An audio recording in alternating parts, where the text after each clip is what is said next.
Hello, this is Elizabeth Clare Brewington, and I'm with Elton. Good afternoon. And we are with Brightside Global Trade TV, a multi channel magazine. And if you've been watching all our videos, thank you so much for streaming with us. And we are here today with an author, a physician, a doctor, a researcher that has given a wealth of his experience over the years and put a lot into this book. And I want to make sure that you get your copy. So the book is Fighting COVID-19, and we are here with Dr. Cohen. Dr. Cohen, tell us all about this book and your launch, and thank you so much for writing a book like this that we really need during the pandemic. So thank you so much. You're welcome, and thanks for giving me the opportunity to let people know, because this is so important. We are not helpless, and in fact, that is the second line, the subtitle. You are not helpless in the face of the COVID-19 epidemic. People need to do that. They need to exert the control that they can to improve and protect their health. Right now, we're at a critical phase because with the rollout of the vaccines, this is a wonderful thing. The scientists that have done this, and I'm forgetting his name, the Moroccan-born scientist who had 30 years of business experience and experience in immunology, that headed up the vaccine development, as far as I'm concerned, is the real hero, because we've seen so many different research organizations step up to the plate under that guidance. But despite this miracle, we still are facing hurdles. One is that too many people are going to feel that, well, it sounds really good, so I'm not going to get it myself. That's a big mistake. Everyone, do them now. Yeah, everyone needs to do it. Herd immunity, which we hear so much about, is usually quoted by people that never heard of the term until this epidemic started. And the issue with herd immunity, of course, is that you have to be in the right herd. So people want to take advantage of others that have become vaccinated without going to the trouble themselves, thinking miraculously they won't get it because of herd immunity. Well, that's only true if you're in the right herd. And we see with the misinformation and the anti-vax people and the undecided people is that they tend to cluster.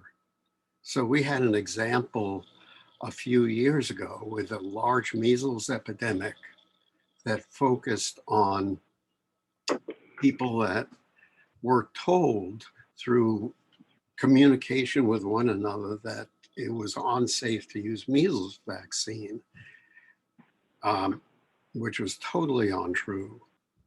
But because of that, they were relying on herd immunity. Well, they had a herd to themselves. They were completely unvaccinated. And so they got hit so hard. So we have to be very cautious when we talk about those things. What my book is focusing on is why some people are at special risk. And this doesn't just help people who are Black Americans, people who are older Americans. It helps everyone, because by looking at the factors that are not really age, they're not really genetics, we look at the underlying factors for the true causes of why people are at higher risk, then our eyes are open. Then we realize that anyone can be at higher risk. And so we need to make people understand that there are ways. Now, it's unfortunate because as a doctor, if I promote something, I'm not selling it. But there are many, many people, and we all see this on the internet, that sound like they're out there to help you and provide information, but only if you buy their brand of vitamin that has a magic ingredient that was mined off the coast of a Pacific island inhabited by only 3 people. And it's a big secret. Only they know it. We have to be very, very cautious about that. And people think that's prevention. No, it is not prevention. And so we have to learn for ourselves what works and what doesn't work. Common sense comes into play, but it has to be common sense mixed with science. The most important lesson is if you hear a talking head on television telling you to do something, and instead things get worse, then perhaps that's not science. We faced this actually 40 years ago when the US government became an exponent of certain types of diet. And there was no science behind it. There were commercial interests behind that. And since the late Carter presidency, when the government began pushing this to help people, the number of people who are overweight and obese has doubled. The number of type 2 diabetics has more than doubled. So perhaps there is a relationship. We have to look at, so as doctors and scientists, we have to look at the underlying physiology and say, wait a second, where was that? Right. As an example. Wow. Yeah. Well, there are a couple of things that you discussed, Dr. Cohen, that just tweaked my ear, in that, the talking heads, one, people find themselves glued to the TV listening for the latest news, latest results, and they go from one side of the room to the next like a ping pong ball. You're trying to figure out, okay, what should I be doing? What shouldn't I be doing? How can I avoid the illness? What do I do? And it's perplexing to some extent, and what you say makes a great deal of sense. One, you need to calm down probably and just get a valid perspective of where things are and where we're at. Now, fortunately, though, the numbers right now in this day and time have curbed, because people are taking the vaccine, and we're not where we were in March of last year. And so here we are now in 2021 March, and and people are feeling a heightened state of confidence about, one, not getting the pandemic. So what's important is to maintain calm and a demeanor of control, I think. So you speak about that, and that's quite remarkable. And that, so what's your take on the news cycles of this kind of the information about the pandemic? Oh, we go from euphoria saying it's almost over back to doom and gloom. I was reading a newspaper this morning that had a front page picture of a crowded train station in Paris, where people were streaming out of the city a few hours before it locked down totally, just so that they could have freedom of movement. Right. And we go to these extremes. So the euphoria says it's over, let's open everything. And we've seen that in certain states. And then the doom and gloom comes into, well, we should never do this. If we were exhibiting reasonable constraints and had put a lot of more emphasis on finding the paths for the original exposure risk. In Iceland, they started using a phone app right at the beginning to say, you were near someone who had this, quarantine yourself. Israel has done something similar, and they're now up to, I believe it's 85% of people over 60 or 65 that are immunized. India, very quietly, has become the leading producer of the lower cost vaccines that Hmm. are, Yeah, India actually played a big role for AIDS as well. yeah, But there's a problem in India right now because they're being given the AstraZeneca vaccine, which is not fully vetted by the US and the European commissions because of a blood clot issue. And yet millions are being vaccinated right now with that vaccine. And they are importing and exporting vaccines to other countries when they need the vaccines for their own country. So, I mean, there's just so many questions about this. And it is what it is. The world will have a certain population that will not be vaccinated for whatever reason, and we will have to live with that. So tell us about the book. And I know you mentioned something about the Black population, and tell us about that, the myths and what's true and what's not true according to you. okay. When we deal from a medical point of view, when we deal with prevention, we talk about three types: primary, secondary, and tertiary prevention. And primary prevention would mean either wiping out a disease by having 100% vaccination. The only thing we've ever done that with is smallpox, and it took 170 years to do that. Or by caution, such as some of the restrictions on crowds and masking and that sort of thing, to prevent exposure. Um, Tertiary prevention really means medical care, good medical care being available. But in the middle, where we're not really emphasizing, we have secondary prevention, and that means hardening yourself so that if you're exposed, you do not come down with a serious or lethal case. And my book focuses on that. Where it gets interesting, even though this is late in the course, we hope, late in the course of the disease, is that those same underlying factors play into why we see the CDC projecting high rates of diabetes, where they say at least 50% of people over 65 will have either type 2 diabetes or prediabetes by the year 2030. They made that prediction in 2011, and they're still on track to reach that number. That is a preventable disease, but no one treats prevention. In fact, we are so full of misinformation about diabetes. There are so many influencing factors. The big money is unfortunately in drug development, not in prevention. And that seems to go unchanged. I talked, now this is a few years back, it may have changed a little, but I don't think so.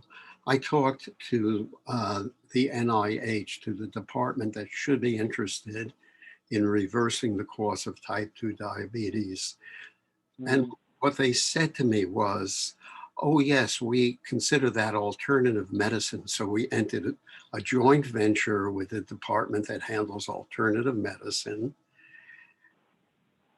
for one research project. And that didn't produce any results. So we're not going to do that again. Yeah. So, Doctor, are you saying that sometimes the primary decision makers in the course of action has all kinds of repercussions that don't end up in a solvent or a solvent capacity like that? Oh, absolutely. And the decision makers are never the people at the top. They are steered by a cadre of people that have their own agendas. And so we see that we want to blame Biden this, Trump that. Well, in fact, look what happened when Michelle Obama became First Lady. She had a very strong agenda to deal with overweight, obesity, and diabetes, Mm-hmm. and that got shot down by the bureaucracy. So instead, Mm-hmm. they steered it to let's do this thing on movement. And the Mm-hmm. campaign totally had to switch gears because you could Mm-hmm. not get cooperation from all those bureaucrats that were on a particular course of action. And that's scary Yeah, because, it is. It really is. yeah, and those same folks control the funding stream. You know, we have Right, right. funding that comes from industry, and that can be in the food business, it can be in the pharmaceutical business. A lot of research is done in those arenas, but it can Mm-hmm. cost hundreds of millions of dollars to bring a drug to Mm-hmm. market. And Mm-hmm. if you say there's a better way to do this, but no one's going to profit from it, uh-uh. So the No, only no, that, recourse would be private funding or government funding. And when you right. turn to private funding, it's usually too small to have the Mm-hmm. To sort make of it. trials that Mm-hmm. will get the statistical significance in terms of really getting into the journals. You know, years Mm-hmm. ago, if there was a remarkable result once, other doctors would listen. Yeah, yeah, yeah. Mm-hmm. So You when, make yeah, go, go ahead. go ahead. Well, you make a great point in that. It terrifies me to think that for the sake of politics, money, or lack of funding, that a valid solution for a particular ailment or chronic illness will be avoided, will be eliminated. I mean, because it scares me that we hosted a roundtable recently, and we'd like to invite you to participate. In that, the discussions were that if tomorrow we found alternative solutions to many of the chronic ailments like cancer or high blood pressure seriously, that we would turn in the wrong direction to solving those chronic ailments because of money, politics, or lack of funding. It's preposterous to think science should lead down one particular road that gets us to the end of a particular predicament. Yeah, I agree. And so let's get back to the book Okay. Okay. and talk about what Well, are the I'd like for him to comment on that. Okay, comment on that, and then I'll get into the book. Yeah. Okay. Well, let us use this and lead to the book. Uh, my dad passed away at 44 of heart disease, as had both of his parents in their 40s and several brothers and sisters. Okay. I apparently, if you look at the gray hair, have made it past that point. Good for you. But the point is, we have so many wonderful things. I don't want to discount what the pharmaceutical companies have done.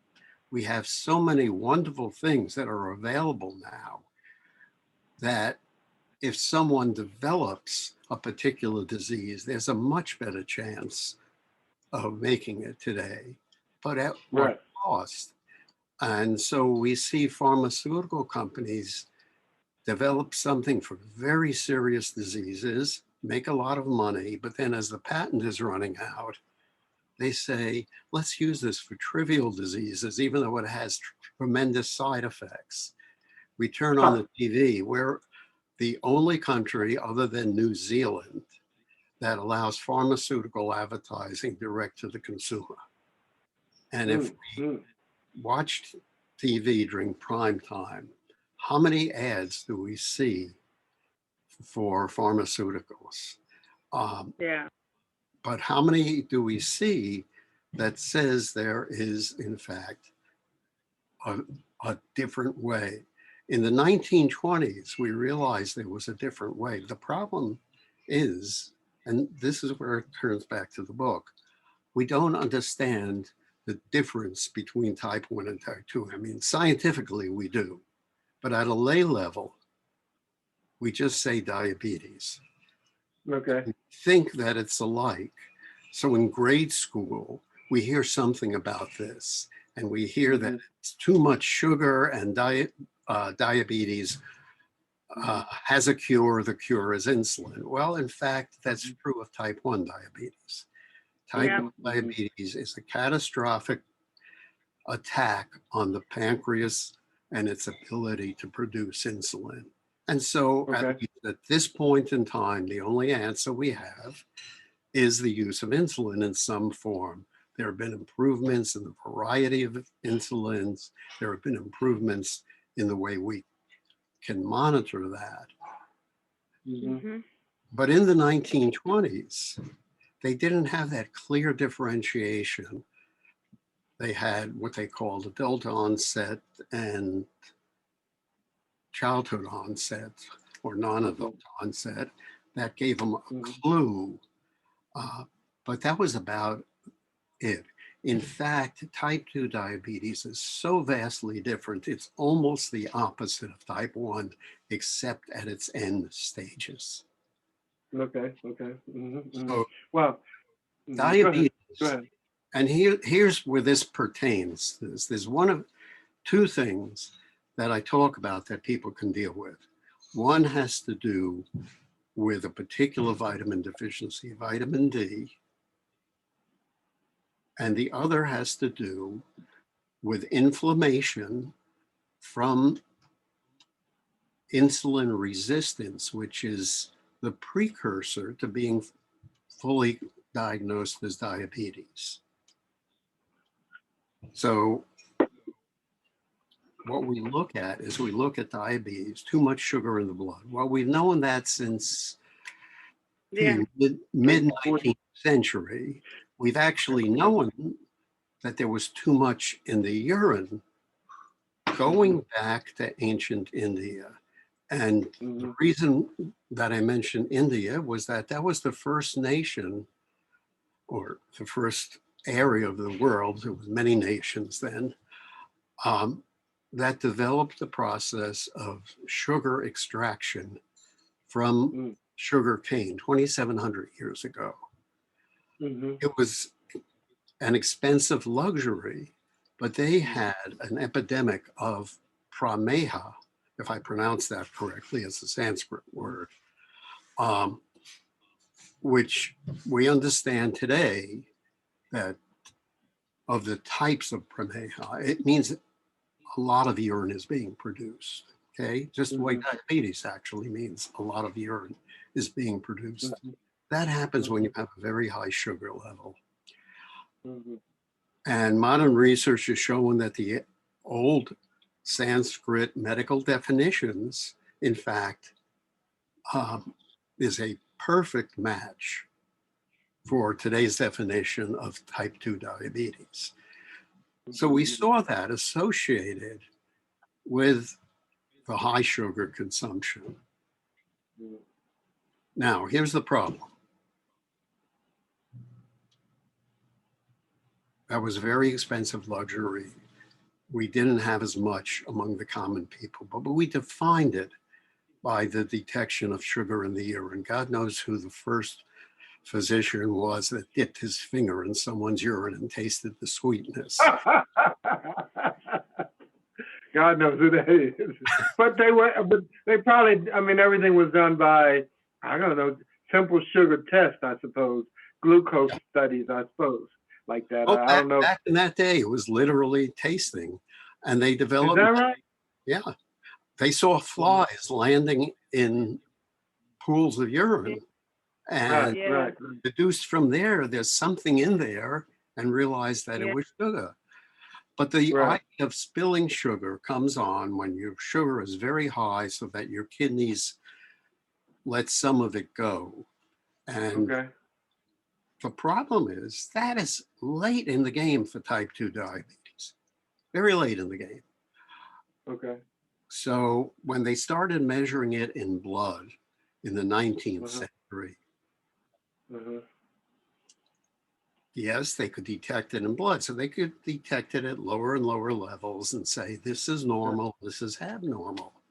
Well, there are many people out there that might be 20 or 30 pounds overweight, don't think they Okay. have a problem, but when you test Uh-huh. them, they have perfectly normal sugar readings, but they Okay. have very abnormal insulin readings. Their insulin Okay. is not too low, but Uh-huh. just the opposite. It's too high. So I what see. I happens in see. the early stages is because of diet issues, a person takes in too much either sugar, which is the most direct way, or some other carbohydrate that gets converted into sugar. Sure. Sure. Sure. Your body responds. When you're young, it says, don't worry about it. I'll just make more insulin. If this were Right. an Okay. isolated occurrence, Mm-hmm. no issue. But if it Mm-hmm. happens repeatedly, Mm-hmm. your cells become resistant. Mm-hmm. And it's like going to a concert without ear protection and standing in the front row. After a Mm-hmm. while, you can't hear unless they turn the volume up even higher. Oh, wow. I see. That's So the true. high That's level very of true. insulin creates this condition called insulin resistance. Mm-hmm. Mm-hmm. Mm-hmm. And yet, the common test that we use to test blood sugar will Mm-hmm. miss that because you are keeping it under control. So this Mm-hmm. can go on Mm-hmm. for years until gradually you can no longer keep it under control. And then your AM fasting blood sugar or your hemoglobin A1C starts to look abnormal. And your doctor can say you're pre-diabetic or you're diabetic, but you've actually been on that path for many years. Okay, so Mm-hmm. well, if all that meant was one day you magically wake up and you're diabetic, that's one thing, Mm-hmm. but it doesn't mean that at all. Because if you look at the association, it's there from the very beginning, since insulin resistance is an inflammatory disease. Mm-hmm. It causes inflammation. We will have more kidney failure, we'll have more heart disease, and people will say, oh, he jogged every day, he was in perfect health, and then he died of a heart attack. No, he wasn't in perfect health if that happened. And yet we Right. hear Yeah. this every day. Yeah. The, the pre-existing inflammation, not the cholesterol itself, is what creates plaque in our arteries. Mm-hmm. So Mm-hmm. the plaque is actually an attempt by the body to repair the inflammation. Mm-hmm. Wow. Wow. That's amazing. That's amazing. So, So the book is available everywhere, and I know it has a wealth of information. Fighting COVID-19. We are talking with Dr. Cohen, the author, and we will be doing a review as well. So stay tuned to get that. So thank you, Dr. Cohen. I thought this was really an eye opener. There were things that we didn't even we took for granted. You hear it on the news, you hear, but really you need to really read the book. It inspire you, and you can draw some coping skills on what to do during this pandemic. So any last minute questions? your descriptions and the comments are quite valid and vital, actually, helping us to understand if we don't, if it's almost like a critical thinking analysis, if we don't do this to curb, our, conditions of diabetes, and you make a valid point that it will just double in our numbers. Yes. And we'll have to shift so that we can curb them down. And even now, we're moving toward a place of more emphasis on nutrition and less on just taste and appetite. We hopefully will move the culture toward eating healthier and more balanced diet with less carbohydrates and grains to more of a position of nutrition and balance in our and less fat intake as well. So Well, I suggest that you read the book rather than comment on those specific recommendations, because there's a lot of detail in that, and mm-hmm. going down a lot of wrong paths as to what is healthy and what is not. And we need to relearn this outside of the commercial interests that want us to keep doing the same thing.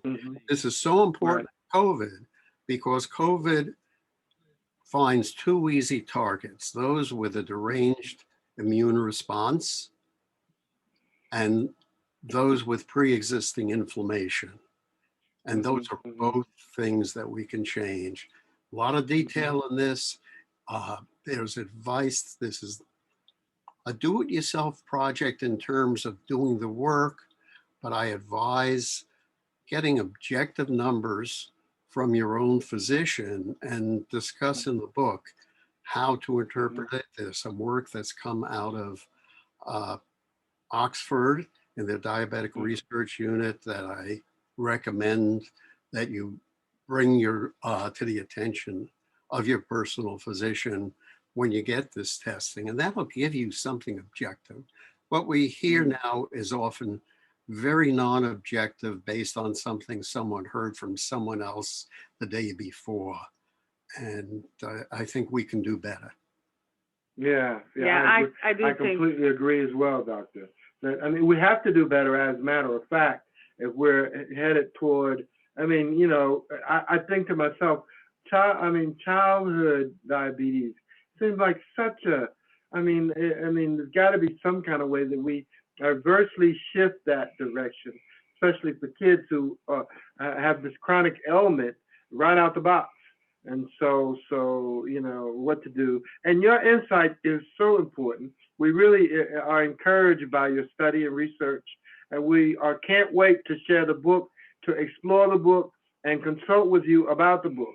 And we would like to encourage all of our listeners, once we have the book, we'll have you on more readily to talk about what direction we're going, what impacts we can shift and alter, and those kind of things. And so. Yeah, so thank you so much. If you're watching, we'll make sure that all the links, including Dr. Cohen's website, which is www.epidemicwall.com, and make sure that you order your copy. It's available on Amazon and everywhere that books are sold. And we'll also make sure the links are available on brightsideglobaltrade.org.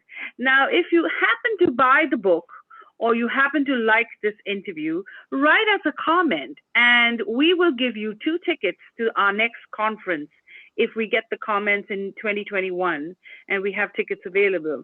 We are doing a conference every single month, and our mission is to grow business and jobs to make our world more sustainable. It is our belief that when you network and you meet other people on Zoom during the pandemic, you can actually grow. And information sharing is another area that we will promote. So join us on Zoom. All our tickets are available. I'll make sure that the links are available. And Dr. Cohen is going to come and speak to us again. And we hope we'll see a lot more of you, Dr. Cohen, and learn more about the book. So if you buy the book, snap a picture so we know you're watching, you're paying attention, and we have a lot of giveaways as well. So thank you for watching and thank you for streaming. This is brightsideglobaltrade.org. Thank you so much. We'll see you next time. Bye.